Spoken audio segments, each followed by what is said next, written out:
si Lucy sa bahay ni Aling Belen para sabihan ito na kailangan niya ang libro ng kanyang Uncle Ernesto dahil kapag hindi sila makakabalik ni Farah sa kanilang katawan, habang buhay na sila matatrap sa katawan na kanilang ginamit. Ngunit imbis na mababahala si Aling Belen, naging masaya pa siya dahil habang buhay na maging Lucy ang kanyang anak. Habang si Joy sinusubukan naman niyang hanapin ang libro ni Manong Ernesto sa kwarto ni Farah dahil baka doon ito itinago, pero nahuli naman siya nito. Gayunpaman, finally makikilala na nga ni Darius si Apo Berta at hindi na nagdadalawang isip si Apo Berta na sabihin kay Darius ang katotohanan na nasa katawan ni Farah ang kanyang asawa. At umami naman si Darius na napapansin na niya ang mga kakaibang kinikilos ng kanyang asawa at pati na si Farah.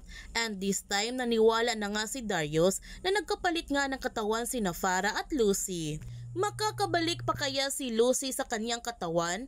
Yan ang ating aabangan sa Stolen Life. Kung bago ka pa channel ko, don't forget to like, subscribe, ang click notification bell para palagi kang updated sa mga videos in-upload ko. Thank you for watching and God bless to everyone.